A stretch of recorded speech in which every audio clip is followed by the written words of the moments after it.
Donc, présentation du carbu 26 Mikuni, qui est en réalité un 22, parce qu'on prend la mesure ici au venturi. La mesure ne se prend pas à cette extrémité, mais à l'intérieur, vraiment dans le venturi. Donc ça, c'est la partie qu'on appelle le venturi.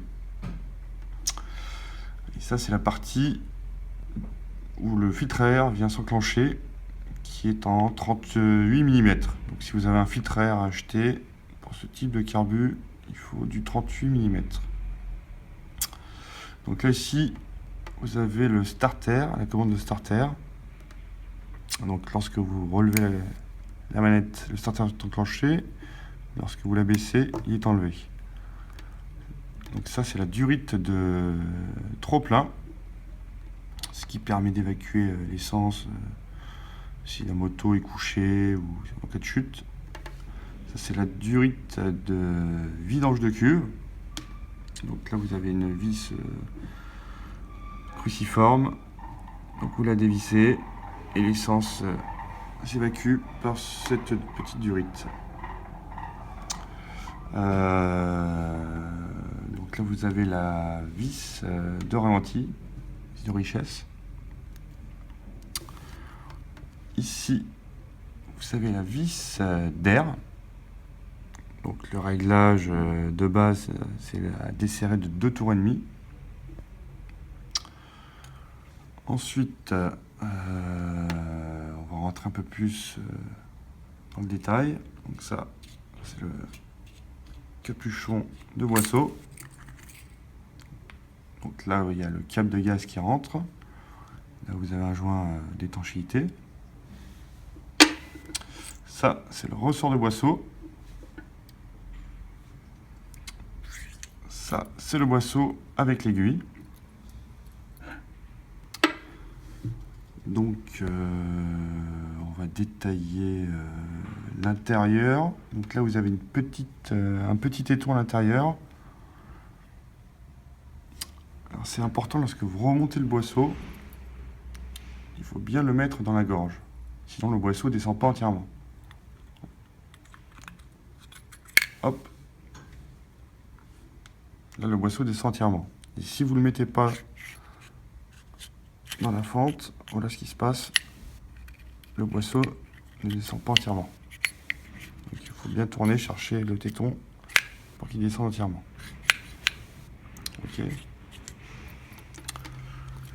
Alors, donc, on va démonter l'aiguille lorsque vous avez un réglage de hauteur d'aiguille à faire. Donc là, vous enlevez le petit clips. Hop. Vous enlevez l'aiguille. Il faut faire attention à une petite cale en plastique. À ne pas la perdre. Voilà. Et là, vous avez le clip de l'aiguille. Donc il y a 5 positions sur le clip de l'aiguille. Donc la position standard, c'est au milieu. Donc pour régler la hauteur d'aiguille, il vous suffit de retirer le clip. Et après, vous choisissez la hauteur. Il faut savoir que lorsque vous descendez le clip de l'aiguille, par exemple d'un écran, l'aiguille va remonter dans le boisseau. Donc ça va augmenter le flux d'essence. Donc c'est comme si vous mettiez un gicleur plus gros. Il y a plus d'essence qui va arriver, ça sera plus riche. Et donc si vous remontez le clip, vous allez descendre l'aiguille dans le boisseau et vous allez appauvrir le flux, baisser le flux d'essence. Voilà pour ce qui est du clips et de l'aiguille.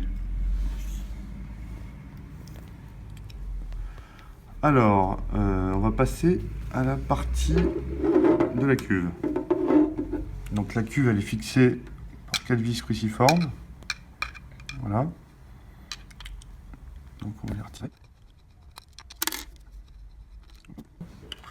Donc voici la cuve.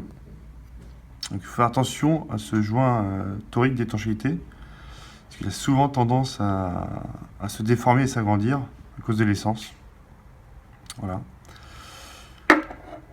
Donc là, vous avez le gicleur principal. Et ici se trouve le gicleur de ralenti. Voilà, donc lorsqu'on a des réglages à faire pour augmenter le flux d'essence ou le diminuer, on agit surtout sur le gicleur principal. C'est lui qui ramène l'essence.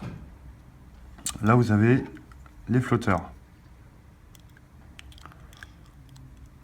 Alors parfois, les flotteurs se bloquent. Et donc, toute l'essence va couler par cette durite là, parce que la hauteur de cuve n'est pas bonne. Donc vous pouvez régler la hauteur de cuve à ce niveau-là. Là, vous avez un petit axe enlevé, hop. Voilà, donc là c'est l'axe qui tient les flotteurs. Vous retirez les flotteurs. Et là vous avez ce qu'on appelle le pointeau. Donc il faut faire attention. Le pointeau, c'est ça. Voilà. Donc il y a une petite lamelle qui se trouve ici. Donc c'est ce qui va permettre de régler la hauteur des flotteurs. Et ce qui va permettre de fermer, grâce au pointeau, l'essence une fois que les flotteurs remontent au bon niveau. Sinon l'essence continue à couler. Donc ça c'est important. Donc en fait il suffit juste lorsque ça vous arrive, soit de relever la petite languette comme ça, ou soit de la ramener vers là-bas. Ok, donc on la remet comme ça. Hop. On remet le pointeau ici. Et ensuite on remet l'axe. Hop.